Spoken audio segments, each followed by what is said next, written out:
Hi అండి, అందరికీ నమస్తే. మంజరి గారు రచించిన నన్ను ప్రేమించు నవల మొదటి భాగం విందాం. మంజరి గారి అసలు పేరు గంధం నాగేశ్వరరావు గారు. నన్ను ప్రేమించు మొదటి భాగం. నాంది. రాత్రి 8 దాటింది సమయం. ప్రతిరోజు కొన్ని వేల మంది ప్రయాణం చేయడానికి ఉపయోగపడే విశాలమైన విశాఖపట్నం రైల్వే స్టేషన్ రద్దీగా ఉంది. రాత్రి 8:30, 9 మధ్య 4-5 ఎక్స్ప్రెస్ రైళ్లు తరచుగా ఒకేసారి ఆ స్టేషన్కి వస్తాయి. అందుచేత ఆ సమయంలో రైల్వే స్టేషన్ చాలా రద్దీగా ఉంటుంది. రాత్రి సమయంలో విశాఖపట్నం రైళ్లు వస్తుంటే 30 కిలోమీటర్ల దూరం ఉండగానే స్టీల్ ప్లాంట్లో వెలుగుతున్న దీపాల కాంతి విశాఖ ఉక్కు ఆంధ్రుల హక్కు అని నినదిస్తున్నట్లు దేదీప్యమానంగా కనిపిస్తుంది. అటువంటి విశాఖపట్టణానికి రాష్ట్రంలోని పట్టణాల నుండి, పల్లెల నుండి ప్రతిదినం వేల మంది బ్రతుకుదెరువు కోసం వస్తారు. అలా వచ్చే ప్రతి వాళ్ళు తమతో పాటు ఒక కథ తీసుకొస్తారు. స్పందించే హృదయం ఉంటే ప్రతి కథ వెనుక కష్టాలు, కన్నీళ్లు గమనించవచ్చు. సరిగ్గా 15 గంటల తరువాత జరగబోయే ఒక సంఘటనలో భాగస్థులైన 4 వ్యక్తులు వివిధ ప్రదేశాల్లో ఉన్నారు. ఎక్స్ప్రెస్ ట్రైన్కి లైన్ ఇవ్వడం కోసం దువ్వాడ రైల్వే స్టేషన్లో అరగంట క్రితం నిలిపిన ప్యాసింజర్ రైల్లో కిటికీ పక్కన కూర్చుని స్టీల్ ప్లాంట్లోని దీపాలను ఆసక్తిగా చూస్తున్నాడు ఒకతను. అతని పేరు రామకృష్ణ. రాత్రి 9 దాటిన తరువాత రైల్వే స్టేషన్కి వచ్చింది ప్యాసింజర్ రైలు. చాలా కంపార్ట్మెంట్లు ఖాళీగా ఉన్నాయి. అది చివరి స్టేషన్ కావడం వల్ల 6వ నెంబర్ ప్లాట్ఫామ్ కేటాయించారు దానికి. సుమారు 10 మంది ప్రయాణికులు కిందకు దిగారు. ప్లాట్ఫామ్ మీద అడుగుపెట్టాడు రామకృష్ణ. అతనికి 25 సంవత్సరాలుంటుంది వయసు. సాదా దుస్తులు వేసుకున్నాడు. ఓ కాగితం ప్యాకెట్ అతని చేతిలో ఉంది. దానిని జాగ్రత్తగా పట్టుకున్నాడు. అతను రైల్వే స్టేషన్ పరికించి చూశాడు. విద్యుత్ దీపాల కాంతి పరుచుకున్న స్టేషన్ సందడిగా కనిపించింది. అతను విశాఖపట్నం ఎప్పుడూ రాకపోవడం వల్ల అలాగే నిలబడి చూస్తూ ఉండిపోయాడు. కంపార్ట్మెంట్లను వదిలి పక్క లైన్లోంచి వెళ్ళిపోయింది ఇంజన్. రైల్వే సిబ్బంది కంపార్ట్మెంట్ల తలుపులు మూయసాగారు. 10 నిమిషాల తరువాత రామకృష్ణ అక్కడి నుంచి కదిలి మొదటి ప్లాట్ఫామ్ మీదకు చేరుకున్నాడు. స్టాల్స్ దాటుకుంటూ గేటు వద్ద టిక్కెట్ ఇచ్చి బయటకొచ్చాడు. స్టేషన్ ముందున్న విశాలమైన ఆవరణ రిక్షాలతోనూ, ఆటో రిక్షాలతోనూ నిండి ఉంది. రామకృష్ణ రోడ్డుపైకి వచ్చి ఆగాడు. దగ్గరలో లాడ్జి ఉందా అండి? రోడ్డు పక్క నిలబడ్డ ఒక అతన్ని అడిగాడు. ఆ రోడ్డులో ఉంది చెప్పి చేత్తో చూపించాడు. అతను చూపించిన రోడ్డులోకి నడిచాడు. అక్కడ వరుసగా లాడ్జీలు కనిపించాయి. ఓ చిన్న లాడ్జీలోకి నడిచి ఒక మడత మంచం కావాలి అడిగాడు. 5 రూపాయలు చెప్పాడు కౌంటర్లోని వ్యక్తి. రామకృష్ణ 5 రూపాయలు చెల్లించాడు. లాడ్జి పైభాగంలో హాలు మాదిరిగా ఉన్న చోట వరుసగా వేసిన మడత మంచాల్లో ఒకటి అతనికి ఇవ్వబడింది. దుప్పటి దిండు అడిగాడు రామకృష్ణ. దానికి అదనంగా 2 రూపాయలు ఇమ్మన్నాడు బాయ్. వద్దులే చెప్పాడు. బాత్రూంకి వెళ్ళి మొహం కడుక్కుని తను తెచ్చిన ప్యాకెట్ విప్పి అందులోంచి టవల్ తీసి తుడుచుకున్నాడు. ప్యాకెట్ తిరిగి కట్టేసి దానిని కౌంటర్లో ఇచ్చి బయటకొచ్చాడు. కొంత దూరం వెళ్ళిన తరువాత సినిమా హాలు ఎదురుగా బండి కనిపించింది. ఆ బండి చుట్టూ రిక్షా కార్మికులున్నారు. రామకృష్ణ వాళ్లతో కలిశాడు. భోజనం కావాలంటే 15 రూపాయలు ఖర్చు చెయ్యాలి. రేపు సాయంకాలం వరకు అక్కడే ఉండాలి. తన వద్దనున్న కొద్దిపాటి డబ్బు ఇప్పుడే ఖర్చు పెట్టేస్తే తెలిసిన వాళ్ళు ఎవ్వరూ లేని ఆ నగరంలో ఇబ్బందులు పడాలి. ఎంతో జాగ్రత్తగా ఖర్చు చేస్తే తప్ప తిరిగి ఇంటికి వెళ్ళడానికి ఛార్జీ మిగలదు. అందుచేత విశాఖపట్నంలో అతి చౌకగా లభించే రోడ్డు పక్క బండిలోని ఇడ్లీ తినసాగాడు. అప్పుడే అదే బండికి ఎదురుగా ఉన్న వీధిలోకి తిరిగాడో వ్యక్తి. అతను వెంకటేశం. వెంకటేశం ఆర్టీసీ డ్రైవర్గా మద్దెలపాలెం డిపోలో పనిచేస్తున్నాడు. 2 సంవత్సరాల క్రితం అతనికి పెళ్ళయింది. పెళ్లిలో ఇవ్వగా మిగిలిన కట్నం తీసుకురమ్మని వెంకటేశం తల్లి అతని భార్యను వేధించేది. తల్లికి ఎదురు చెప్పడం అలవాటు లేని వెంకటేశం ఆ విషయం పట్టించుకునేవాడు కాదు. కట్నం వ్యవహారం అతనికి సంబంధించింది కాదు అనుకునేవాడు. అలా అనుకోవడమే అతని కొంప ముంచింది. ఒకరోజు కోడలితో తగువ పెట్టుకున్న వెంకటేశం తల్లి ఆవేశంతో కోడలిపైన కిరోసిన్ పోసి అగ్గిపుల్ల అంటించింది. అప్పటి వరకు ఆ తగువలో కల్పించుకొని వెంకటేశం చప్పున భార్య వైపు పరిగెత్తాడు. శరీరం కాలడం వల్ల కలిగిన బాధ భరించలేక ఆమె లోపలకు పరిగెత్తింది. వెంకటేశం ఆమె వెంట పరిగెత్తి చాపందుకుని భార్యకు చుట్టి కింద పడేసి మంటలార్పాడు. ఆమె కట్టుకున్న పాలిస్టర్ చీర కాలి చర్మానికి అంటుకుపోయి దొర్లించటం వల్ల చర్మం మొత్తం ఊడిపోయింది. ఆమె హృదయ విదారక ఆర్తనాదాలు వెంకటేశం గుండెలను పిండేశాయి. అప్పుడు గ్రహించాడు, తల్లి భార్యను వేధిస్తుందని. తెలిసి తెలియనట్లు నటించడం ఎంత తప్పో. ఆమె వారం రోజుల పాటు ఆసుపత్రిలో నరకయాతన అనుభవించి మరణించింది. పోలీసులు కేసు నమోదు చేసి తల్లి కొడుకుల్ని అరెస్ట్ చేశారు. ఆ కేసు నుంచి బయటపడడానికి, ఉద్యోగం నిలుపుకోవడానికి ఎకరం పొలం అమ్మాడు. తల్లి ఆ డబ్బు కోసం భార్యను ఒత్తిడి చేయటం, తగువుకి సిద్ధపడడం వెంకటేశానికి తెలుసు. ఇటువంటి విషయాలు భార్య చెప్పే వరకు భర్తకు తెలియదు అని అనుకోవడం తప్పు. ఇంట్లో భార్య పడే ఇబ్బందులు ఏదో రూపంలో భర్తకు తెలుస్తాయి. వాటిని గుర్తించకపోతే భర్తగా అతడు తన బాధ్యతలు నెరవేర్చలేకపోయాడని, మనిషిగా ఏదో లోపం ఉందని అర్థం. తెలిసి కూడా మౌనంగా ఉన్నాడంటే భార్య పుట్టింటి నుంచి డబ్బు తేవాలి అని ఆశిస్తున్నాడన్నమాట. సరిగ్గా అదే జరిగింది వెంకటేశం విషయంలో. దానికి అతను మూల్యం చెల్లించాడు. రేపు ఉదయం 5 గంటలకు అతను డ్యూటీకి వెళ్ళాలి. తనకి బదులుగా మరో డ్రైవర్ని ఆ డ్యూటీకి పంపి తను మధ్యాహ్నం డ్యూటీ చేయాలనే ఉద్దేశంతో ఆ వీధిలో నివసిస్తున్న ఇంకో డ్రైవర్ ఇంటికి వెళ్తున్నాడు. ఆ వీధికి సరిగ్గా కిలోమీటర్ దూరంలోని సారా కొట్టులో సారా తాగుతున్నాడు అసిరయ్య. అసిరయ్యకు 50 సంవత్సరాలుంటుంది వయసు. ఆ వయసులో కూడా అతను బలిష్టంగా ఉంటాడు. 30 సంవత్సరాల నుండి ఫుడ్ కార్పొరేషన్ ఆఫ్ ఇండియాలో కూలీగా పనిచేస్తున్నాడతను. భార్య పోయి 10 ఏళ్లయింది. అతనికి 2 ఆడపిల్లలు. వాళ్ళకి పెళ్లిళ్లు చేశాడు. 4 నెలల క్రితం రెండో అమ్మాయి ఇంటికొచ్చింది. ఆమె తిరిగి భర్త దగ్గరకు వెళ్ళలేదు. అసిరయ్య ఎంత ఒత్తిడి చేసినా తిరిగి వెళ్ళడానికి ఒప్పుకోలేదు. ఓ పెద్ద మనిషిని తీసుకుని అల్లుడి దగ్గరకు వెళ్ళాడు అసిరయ్య. అల్లుడు ఇంట్లోనే ఉన్నాడు. ఎవరో ఒక ఆమె కూడా ఉంది. ఆమె మెడలో పుస్తెల తాడు కొత్తగా కనిపిస్తుంది. ఆమె కదలికలు స్వతంత్రం ఉన్న మనిషి కదలికల్లా ఉన్నాయి. అల్లుడికి నచ్చ చెప్పడానికి వచ్చిన అసిరయ్యలో హఠాత్తుగా మార్పు వచ్చింది. ఆ రోజు అక్కడే ఉండి పెళ్లికిచ్చిన కట్నం, వస్తువులు 4 రోజుల్లో తిరిగి ఇవ్వడానికి అల్లుడితో ఒప్పందం చేసుకుని తిరిగొచ్చాడు. 10 రోజుల క్రితం చిన్న కూతురికి మరో పెళ్లి చేశాడు. అతను గాజువాకలో టైలరింగ్ షాప్ పెట్టుకున్నాడు. జీవితంలో భార్య భర్త విడిపోవడం ఎంతో కష్టంతో కూడిన పని. కానీ కొంతమంది విషయంలో విడిపోవడం, తిరిగి పెళ్లి చేసుకోవడం సులభంగా చట్టప్రమేయం లేకుండా జరిగిపోతుంది. ఇప్పుడు అసిరయ్య సంతోషంగా ఉన్నాడు. అలాంటి సంతోషం కలిగినప్పుడు స్నేహితుల్ని తీసుకుని సారా కొట్టుకు వెళ్తాడు. సంతోషంగా లేనప్పుడు వెళ్ళడని కాదు, అప్పుడు మనసు బాగోలేదని వెళ్తాడు.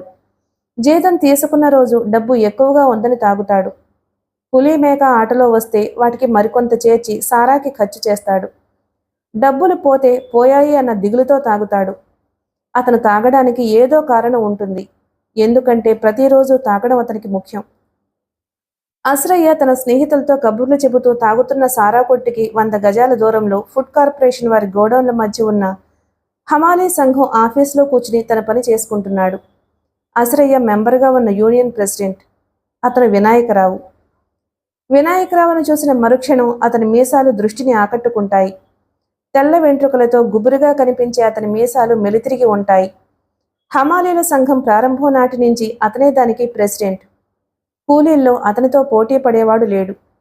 యూనియన్ కార్యకలాపాలతో అతనికి అపారమైన అనుభవం ఉంది. నిర్భయంగానూ నిర్మోహమాటంగానూ మాట్లాడడం అతని ప్రత్యేకత. అతని కొడుకు ప్రస్తుతం బొంబాయి హార్బర్లో పనిచేస్తున్నాడు. కూతురికి పెళ్ళైపోయింది. ఆమె ప్రస్తుతం విజయవాడలో ఉంటుంది. వినాయకరావుకి సీతమ్మధారలో సొంత ఇల్లుంది. దాని మీద నెలకి 1000 రూపాయల అద్దె, బ్యాంక్ డిపాజిట్లపై మరో 1000, యూనియన్ ప్రెసిడెంట్ గౌరవ వేతనంగా 500 అతని ఆదాయం. ఆ డబ్బుతో ఎటువంటి లోటు లేకుండా జీవిస్తున్నాడు. ప్రస్తుతం అతనికి సమస్యలేమీ లేవు. 2 సంవత్సరాల క్రితం కొడుక్కి బొంబాయిలో ఉద్యోగం వచ్చింది. సంవత్సరం పనిచేసిన తరువాత ఒకసారి సెలవులో వచ్చి వెళ్ళాడు. తనతో పాటు ఒక అమ్మాయిని వెంట తీసుకుని పోయాడు. కొడుకు పెళ్లి గురించి ఎన్నో ఆశలు పెట్టుకున్న వినాయకరావు చాలా బాధపడ్డాడు. కొడుకు చేసిన గాయం మానుతున్న సమయంలో ఒక అపరిచిత యువకుడు వినాయకరావు దగ్గరకు వచ్చాడు. తను విజయవాడలో పనిచేస్తున్నానని, తనకి ఎవరూ లేరని, మీ అమ్మాయిని పెళ్లి చేసుకుంటానని అతను వినాయకరావుతో చెప్పాడు. అతను తడుముకోకుండా, ఎలాంటి భయమూ లేకుండా సూటిగా విషయం చెప్పడం వినాయకరావుకి నచ్చింది. కొడుక్కి టెలిగ్రామ్ ఇచ్చాడు. అతను వచ్చిన తరువాత ఆ వివాహం గురించి చర్చించాడు. ఆశ్చర్యకరంగా కొడుకు ఆ పెళ్లిని వ్యతిరేకించాడు. అతను కూడా కులాంతర వివాహం చేసుకున్నాడు. ఆ విషయమే అడిగాడు వినాయకరావు. దానికి అతను చెప్పిన రీజన్ ఏమిటంటే, తను పైకులం అమ్మాయిని చేసుకున్నానని, తన చెల్లెలు దిగువ కులం వాడిని చేసుకోవడానికి ఒప్పుకోడట. పెద్ద చదువు చదువుకుని నగరాలలో నివసిస్తూ రాబోయే కాలంలో తమ తరానికి ప్రాతినిధ్యం వహించవలసిన ఒక యువకుడి అవకాశవాదం గమనించి జీవితంలో మొదటిసారి తన గాంభీర్యాన్ని పక్కన పెట్టి బిగ్గరగా నవ్వాడు వినాయకరావు. ఎక్కువగా నవ్వడం వల్ల అతని 2 కళ్ళు నీళ్లతో నిండిపోయాయి. కూతురి పెళ్లి ఆ యువకుడితో జరిపించాడు. బ్రతికుండగా ఆ ఇంటి గుమ్మం తొక్కనని ప్రతిజ్ఞ చేసి కొడుకు వెళ్ళిపోయాడు. వినాయకరావు చలించలేదు. ఆ రాత్రి భార్య అతన్ని అడిగింది. అబ్బాయి కోపంగా వెళ్ళిపోయాడు. వాడికి మాట పట్టింపు ఎక్కువ. ఇల్లు వాడి కోసమే కట్టాం, ఇప్పుడెలా? తన కత్తిలాంటి చూపు భార్య వైపు తిప్పాడు వినాయకరావు. ఎలా ఏమిటి? ఇక్కడ ఏం జరుగుతుందో నీకు తెలుసా? అడిగాడు ఛాతీ మీద కొట్టుకుని. ఆమె సమాధానం చెప్పలేదు. బ్రతికుండగా గుమ్మం తొక్కడట. ఎవరు బతికుండగా తొక్కడు? బిడ్డలు 100 ఏళ్ళు చల్లగా బ్రతకాలి అని కోరుకుంటున్నాం. బదులుగా కొడుకు నేను బ్రతికుండగా ఇంట్లోకి రాను అని అన్నాడు. ఓహో, ఎంత గొప్ప పట్టింపు నీ కొడుకుది. వాడు నీ కడుపులో పడింది మొదలు ఎన్ని ఆశలు అల్లుకున్నాం వాడి చుట్టూ.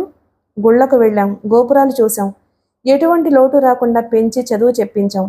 భవిష్యత్తులో కష్టాలు పడకూడదని ఇల్లు కట్టి బ్యాంకులో డబ్బు దాచాం. ప్రతిఫలంగా వాడు ఎవరో అమ్మాయిని తీసుకెళ్లి పెళ్లి చేసుకున్నాడు అని కొన్ని క్షణాలు ఆగి తిరిగి అన్నాడు. దానికి నచ్చిన వాడితో నా కూతురు పెళ్లి చేశాను. ఇందులో ఎవరికీ సంజాయిషీ చెప్పవలసిన పని నాకు లేదు. నీ కొడుక్కి పట్టింపు ఎక్కువైతే దాన్ని వాడి దగ్గరే ఉంచుకోమను. నాకు ఎటువంటి అభ్యంతరమూ లేదు. ఆ వినాయకరావు ప్రస్తుతం హమాలీ సంఘం ఎగ్జిక్యూటివ్ మీటింగ్ కోసం ఎజెండా రూపొందిస్తున్నాడు. తయారైన ఎజెండాకి తుది రూపం ఇవ్వసాగాడు. అంత కష్టపడి తయారు చేస్తున్న ఎజెండాలో ఓ ముఖ్యమైన అంశం చేర్చాల్సి ఉంటుందని, దానికి సంబంధించిన సంఘటన 15 గంటల తర్వాత జరుగుతుందని అతనికి తెలియదు. కాలం మాత్రం 15 గంటల సమయాన్ని తగ్గిస్తూ నెమ్మదిగా కదులుతోంది. నన్ను ప్రేమించవు? మధ్యాహ్నం 2 కావస్తుంది. ఎండ తీక్షణంగా ఉండడంతో బస్టాప్లో నిల్చున్న ప్రయాణికుల శరీరాల నుంచి చెమట్లు కారుతున్నాయి. లంచ్ అవర్ కావడం వల్ల సిటీ బస్సులు తిరగడం లేదు. ఆటో రిక్షాలు ప్రయాణికులతో హడావిడిగా సాగిపోతున్నాయి. రామకృష్ణ అదే స్టాప్ వద్ద నిలబడి బస్సు కోసం చూస్తున్నాడు. అతని షర్టు మొత్తం చెమటతో తడిసిపోయింది. ఆకాశం నుండి నిప్పులు కురుస్తున్నట్లు ఎండ ప్రచండంగా కాస్తుంది. షెల్టర్ లేకపోవడం వల్ల మరింత ఇబ్బందిగా ఉందక్కడ. 2 పూటలు భోజనం చేయకపోవడం చేత అతని మొహం వాడిపోయి కనిపిస్తుంది. నీళ్ల తడితో దువ్విన వెంట్రుకలు చెదిరిపోయాయి. సర్టిఫికెట్స్ ఫైలు చెమటకు తడవకుండా తరచుగా చెయ్యి మారుస్తున్నాడు. అతని మొహంలో ఆతృత తొంగి చూస్తుంది. సరిగ్గా 4 గంటలకి ఓ ప్రైవేటు కంపెనీ ఇంటర్వ్యూకి హాజరు కావాలతను. అక్కడి నుంచి కంపెనీకి వెళ్లేందుకు గంట పడుతుంది. అరగంటలోపు బస్సు రాకపోతే ఇంటర్వ్యూ మిస్ అవుతుంది. జేబులో 40 రూపాయలు చిల్లరుంది. ఇంటర్వ్యూకు బస్సు పైన వెళ్లి రావడానికి 8 రూపాయలు ఖర్చవుతాయి. ఎందుకైనా మంచిదనే ఉద్దేశంతో ఆ పూట కూడా భోజనం చేయకుండా డబ్బు మిగిల్చాడు. కనీసం రాత్రి భోజనమైనా తొందరగా చెయ్యాలి. ఆ రోజు ఉదయం Jagadamba centre, Ramakrishna beach, Andhra university కాలినడకన వెళ్లి చూసొచ్చాడు. రోడ్లు విశాలంగానూ శుభ్రంగానూ కనిపించాయి.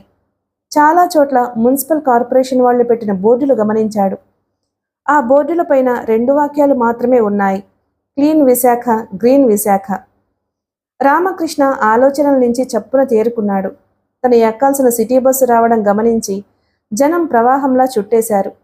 అతను ఆ జనంతో పాటు కదిలాడు. ఎంత ప్రయత్నించినా బస్సులోకి ఎక్కలేకపోయాడు.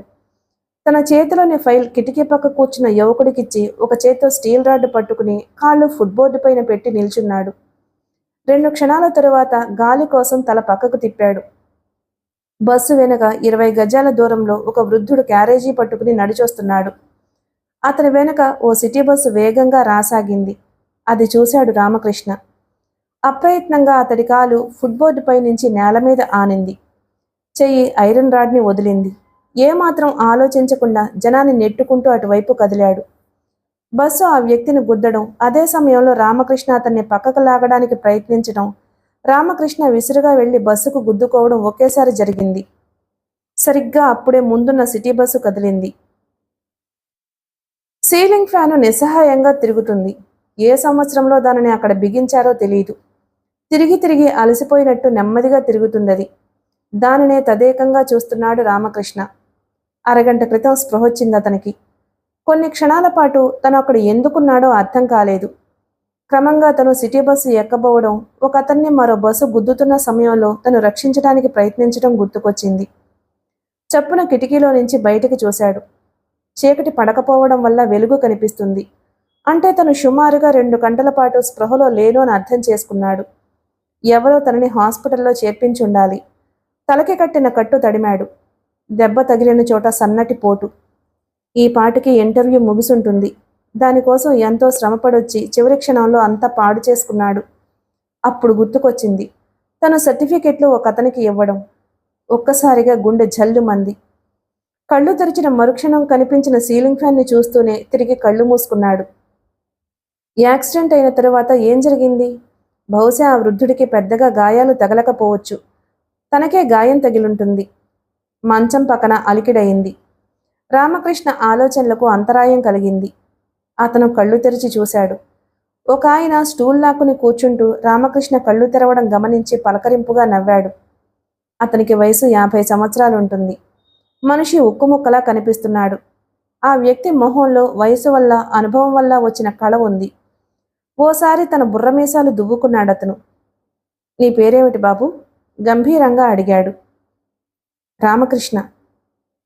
ఏం చదువుకున్నావు? బిఏ. చెప్పి మీరెవరు? అడిగాడు. నా పేరు వినాయకరావు అని మీసాలు దువ్వుకున్నాడు. యాక్సిడెంట్లో నీ తలకు దెబ్బ తగిలింది. మా మనిషి ఒక అతను అక్కడే ఉండడం వల్ల వెంటనే హాస్పిటల్లో చేర్పించాము. నీ దగ్గరికి పోలీసులు రాలేదా? అడిగాడు. లేదు. వినాయకరావు నిట్టూర్చి చెప్పాడు. నువ్వు కాపాడడానికి ప్రయత్నించిన వ్యక్తి అక్కడే చనిపోయాడు. ఫార్మాలిటీస్ పూర్తయ్యేసరికి అర్ధరాత్రి అయింది. నేను శ్మశానం నుండి వస్తున్నాను. రామకృష్ణ మనసు నిండా బాధ చోటు చేసుకుంది. కాసేపు మౌనంగా ఉండిపోయాడు. ఇది ఉదయమా అంటూ కిటికీ నుండి బయటకు చూశాడు. అంతకు ముందు చూసిన దానికంటే వెలుగు పెరగడం కనిపించింది. అతను చక్రం కింద పడ్డాడా? అడిగాడు. తల ఊపి అడిగాడు వినాయకరావు. మీ వాళ్ళకి కబురు చేయడానికి నీ వివరాలు తెలియలేదు. మీ ఇల్లెక్కడా? నేను ఈ ఊరి వాణ్ణి కాదు. ఇంటర్వ్యూ కోసం బస్ ఎక్కుతూ ఉండగా జరిగింది. ఇంటర్వ్యూకి వెళ్తున్నావా? నీ దగ్గర సర్టిఫికెట్స్ లేవే? సాలోచనగా అడిగాడు వినాయకరావు. జరిగిందంతా చెప్పాడు రామకృష్ణ. నేను వెళ్తాను. నీ అవసరాలు చూడడానికి ఒక మనిషిని పంపుతాను. డిశ్చార్జ్ అయిన తర్వాత నన్ను కలుసుకో. లేచి చెప్పాడు అతను. మీరేం చేస్తారో చెప్పలేదు. చనిపోయిన ఆశ్రయ్య మా యూనియన్ సభ్యుడు. నేను ఆ యూనియన్ ప్రెసిడెంట్ని. వినాయకరావు వెళ్ళిపోయాడు. అరగంట తరువాత యూనిఫామ్లో ఉన్న సబ్ ఇన్స్పెక్టర్ ఆ వార్డులోకి రావడం రామకృష్ణ గమనించాడు. అతని చేతిలో తెల్ల కాగితాలు కట్టిన ఆఫీస్ ప్యాడ్ ఉంది. తిన్నగా రామకృష్ణ దగ్గరకు వచ్చి స్టూల్ మీద కూర్చుని చెప్పాడు. మీ స్టేట్మెంట్ కావాలి. రామకృష్ణ తల ఊపాడు. హాస్పిటల్ నుండి తిన్నగా యూనియన్ ఆఫీసుకు చేరుకున్నాడు వినాయకరావు. సొరుగు లాగి ఒక ఫైల్ బయటికి తీశాడు. అందులో నుంచి ఎజెండా కాగితం తీసుకుని చూశాడు. ఎగ్జిక్యూటివ్ మీటింగులో చర్చించవలసిన విషయాలు వరుసగా రాసున్నాయి. అన్నిటికంటే అశ్రయ్య మరణానికి సంతాపం తెలపడం చర్చ అనే వాక్యాలు చేర్చాడు. ఆ కాగితాన్ని తిరిగి సొరుగులో పెట్టేసి కొద్దిసేపు నిశ్చలంగా కూర్చున్నాడు. క్రమంగా అతని మనసులో ఓ ఆలోచన రూపుదిద్దుకుంది. వినాయకరావు పంపిన మనిషి మర్నాడు ఉదయం రామకృష్ణ దగ్గరకు వచ్చాడు. అతన్ని లాడ్జిలో ఉంచిన ప్యాకెట్ తీసుకురమ్మని పంపాడు. ఉత్త చేతులతో తిరిగొచ్చాడు అతను. కట్టుబట్టలతో ఆ నగరంలో చిక్కుకుపోయాడు రామకృష్ణ. హాస్పిటల్లో చేర్పించడంతో తన పని పూర్తయిందని వినాయకరావు భావిస్తే తను మరింత ఇబ్బందులు ఎదుర్కోవాల్సి వచ్చేదని అతనికి అర్థమైంది. వారం రోజుల తరువాత హాస్పిటల్ నుంచి డిశ్చార్జ్ చేయబడ్డాడు. రామకృష్ణ బయటకొచ్చాడు. గడ్డం ఒత్తుగా పెరిగింది. తైల సంస్కారం లేని జుట్టు ఎరుపు రంగులో కనిపిస్తుంది. కళ్ళ కింద నల్లటి గీతలు ఏర్పడ్డాయి. శరీరం మీదున్న బట్టలు మాసిపోయి చెమటకంపు కుడుతున్నాయి. కింగ్ జార్జ్ హాస్పిటల్ పక్కనున్న బస్టాప్లో ఆ వ్యక్తితో పాటు నిల్చున్నాడు రామకృష్ణ. 10 నిమిషాల్లో సిటీ బస్ వచ్చింది. మౌనంగా అతని వెనక బస్ ఎక్కి నిల్చున్నాడు. ఆ వ్యక్తి 2 టికెట్లు తీసుకున్నాడు. నడుస్తున్న బస్సులో నుంచి బయటికి చూడసాగాడు రామకృష్ణ. అతని మనసులో ఆలోచనలు సుడులు తిరుగుతున్నాయి. ఉద్యోగ ప్రయత్నంలో ఉన్నానని కంగారు పడొద్దని 4 రోజుల క్రితం తల్లికి కార్డు రాసి పడేశాడు.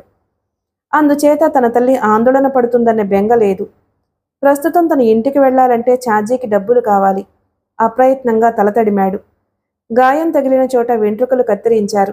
గాయం పూర్తిగా మానడానికి మరో 10 రోజులు పడుతుంది. జుట్టు పెరగడానికి మాత్రం ఇంకా ఎక్కువ సమయం తీసుకుంటుంది. ఈలోపు ఇంటికెళితే తల్లి ప్రశ్నలతో ప్రాణాలు తీస్తుంది. ఆమెకు బాధ కలిగించకూడదు. వెంట్రుకలు పూర్తిగా పెరిగే వరకు వెళ్ళకూడదు. అంతవరకు ఏం చేయాలి? జవాబు లేని ప్రశ్న మనసుని ఆక్రమించింది. ఒక స్టాప్లో ఆ వ్యక్తి రామకృష్ణను హెచ్చరించి బస్సు దిగాడు. ఆలోచనల నుంచి తేరుకుని రామకృష్ణ కూడా బస్సు దిగాడు. ఇద్దరూ కొంత దూరం నడిచి రైల్వే ట్రాక్ దాటారు. ఆ ప్రాంతంలో పెద్దగా జనసంచారం లేదు. ఫుడ్ కార్పొరేషన్ గోడౌన్లు వరుసగా ఉన్నాయి. ఇద్దరూ వాటి వెనక్కి వెళ్లారు. అక్కడ చిన్న గది ముందు యూనియన్ పేరు సూచిస్తూ ఒక బోర్డు వేలాడుతుంది. తలుపు తెరిచి లోపలకు నడిచాడతను. అతని వెనకే రామకృష్ణ కూడా వెళ్ళాడు. ఆ గది నిండా సిగరెట్ల పొగ కమ్మేసింది. కొంతమంది కూర్చుని కబుర్లు చెప్పుకుంటున్నారు. టేబుల్ వెనక కుర్చీలో వినాయకరావు కూర్చుని కనిపించాడు. టేబుల్ ముందున్న బల్ల మీద 4 వ్యక్తులు కూర్చుని ఉన్నారు. వాళ్లతో ఏదో చర్చిస్తున్న వినాయకరావు లోపలికి వచ్చిన రామకృష్ణను గమనించి అన్నాడు, కూర్చో. రామకృష్ణ బల్ల చివర ఖాళీగా ఉన్న చోట కూర్చున్నాడు.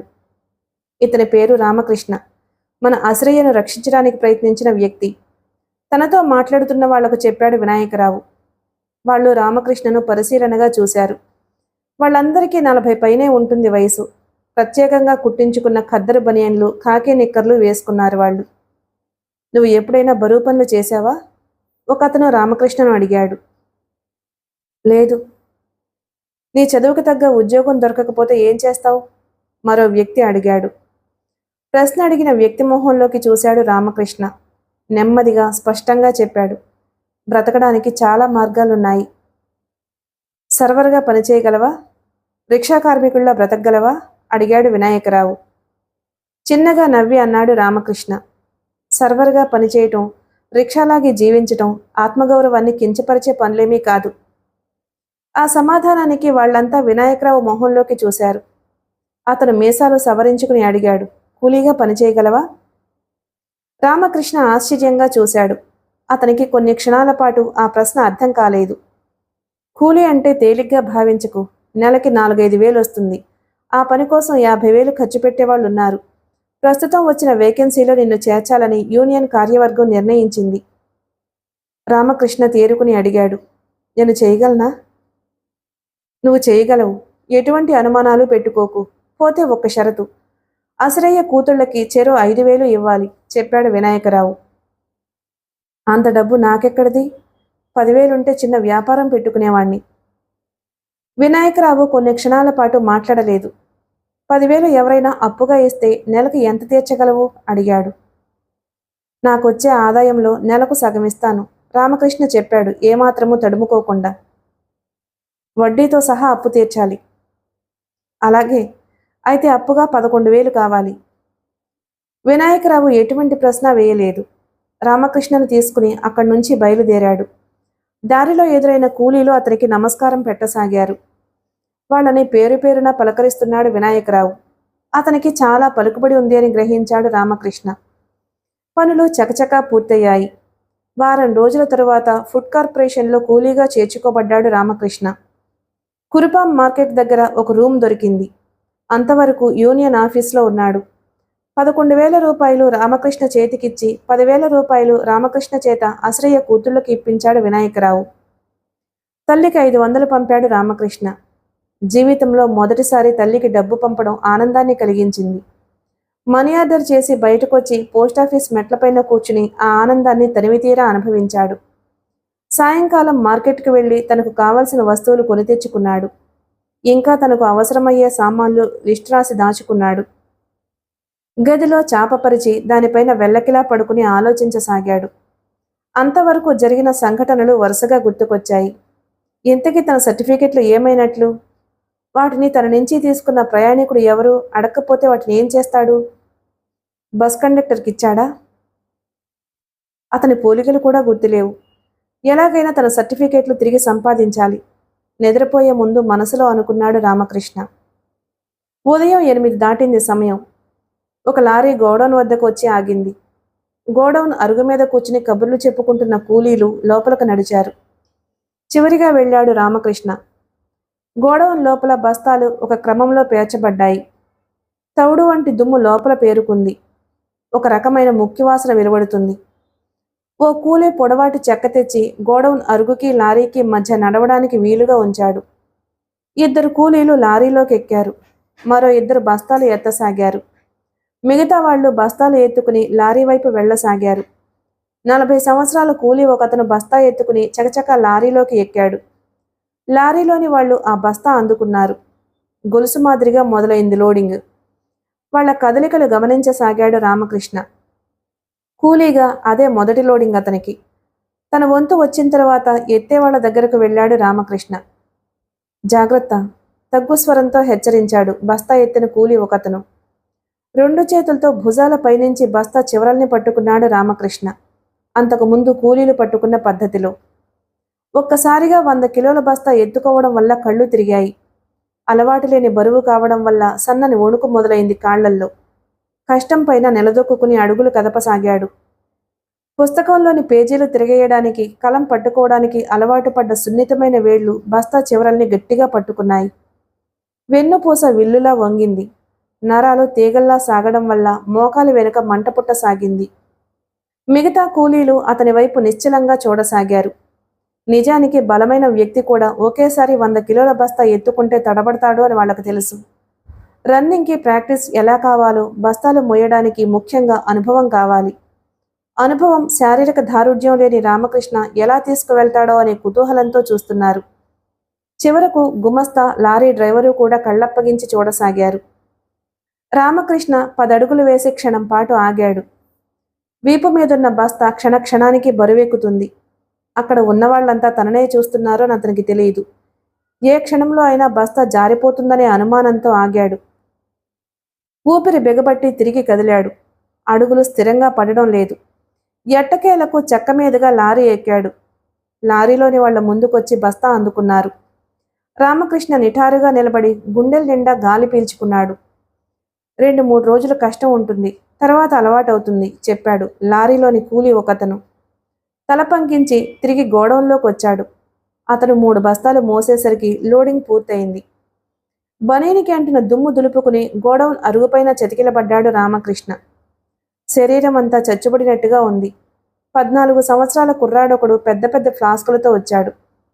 అందరికీ టీ ఇచ్చి రామకృష్ణ దగ్గరకు వచ్చాడు. మీరు కొత్తగా వచ్చారండి అడిగాడు గ్లాస్తో టీ ఇచ్చి. అవును చెప్పాడు టీ తీసుకుని. టీ ఎక్కడి నుంచి తెస్తావు అడిగాడు. ఇంటి దగ్గర తయారు చేసి తెస్తానండి చెప్పాడు ఉత్సాహంగా. గోడౌన్ల దగ్గర ఫ్లాస్కులతో టీ అమ్మే కుర్రాళ్ళు చాలామంది తిరుగుతారు. ఫ్లాస్కులు అద్దెకిచ్చే వాళ్లే టీ కూడా ఇస్తారు. తను మాత్రం ఇంటి వద్ద చేసుకుంటాడు. ఫ్లాస్కులు కూడా సొంతంగా కొనుక్కున్నాడు. రోజుకి ఎంత అమ్ముతావు? 100 రూపాయల వరకు అమ్ముతాను. పెట్టుబడి పోను ఎంత మిగులుతుంది? 25 ఉంటుంది సార్. ఫ్లాస్కులు అద్దెకు తెచ్చుకునే వాళ్ళకి ఎంత వస్తుంది? 20 రూపాయల వరకు మిగులుతుందండి. టీతో నింపిన ఫ్లాస్కు 10 రూపాయలకి ఇస్తారు. అది అమ్మితే 13 రూపాయలు వస్తుంది. ఫ్లాస్కు టీతో 10 రూపాయలకి ఇచ్చాడంటే అందులో ఓనర్ లాభం ఉంది కదా. అటువంటిప్పుడు నీకు ఇంకా ఎక్కువ ఆదాయం రావాలి. అబద్ధం చెప్పావు కదూ అడిగాడు రామకృష్ణ. అతను చిన్నగా నవ్వాడు. నిజమే, 100 రూపాయలు అమ్మితే 50 రూపాయలు మిగులుతుంది. 400 అప్పు చేసి ఫ్లాస్కులు కొన్నాను. ఓనర్ దగ్గర నుంచి ఫ్లాస్క్ తీసుకుని అమ్ముతుంటే ఎంత వస్తుందో అంత మాత్రమే తీసుకుని మిగతా లాభాన్ని అప్పుకి కట్టేస్తాను. మరో 10 రోజుల్లో ఈ ఫ్లాస్కులు నా సొంతమవుతాయి చెప్పాడు మెరుస్తున్న కళ్ళతో. నీకు అశ్రయ్య తెలుసా? తెలుసండి, నాకు 10 రూపాయలు ఇవ్వాలి. ఆ డబ్బులు నేనిస్తాను చెప్పాడు రామకృష్ణ. మనిషే పోతే బాకీ ఏమిటండి? గోడౌన్లోకి వెళ్ళడానికి లేచి అన్నాడు రామకృష్ణ. అతనికి నేను చాలా రుణపడి ఉన్నాను, కొద్దిగా తీర్చుకొనివ్వు. ఆ కుర్రాడు అక్కడే నిలబడి గోడౌన్లోకి వెళ్తున్న రామకృష్ణను తదేకంగా చూడసాగాడు. నెలంతా టీ తాగి డబ్బులివ్వడానికి బాధపడతారు. అటువంటి అనుభవాలు రుచి చూపించిన మనుషుల మధ్య చనిపోయిన మనిషి బాకీ తను తీరుస్తాను అనే వ్యక్తిని చూసి అతనికి ఆశ్చర్యం కలిగింది. నెమ్మదిగా అక్కడి నుంచి మరో గోడౌన్ వైపు నడిచాడు. ఫ్లాస్కుల సంచి భుజానికి తగిలించుకుని కొత్త వ్యక్తిని చూశాను అనే ఆలోచన మనసులో నింపుకుని. గోడౌన్స్లో పనిచేసే కూలీల జీవితాలు చిత్రంగా ఉంటాయి. నెలకి 4-5 వేల వరకు సంపాదిస్తారు. అయినా ఎప్పుడూ ఆర్థిక ఇబ్బందుల్లో ఉన్నట్లు కనిపిస్తారు. బరువైన పని చేయటం వల్ల అలసిపోయిన శరీరం సేద తీరడానికి తాగి ఇంటికి వెళ్తారు. తీరిక సమయంలో పులి, మేక వంటి జూదాలు ఆడతారు. వాటి కోసం అప్పులు చేసి వాటికి వడ్డీలు కడతారు.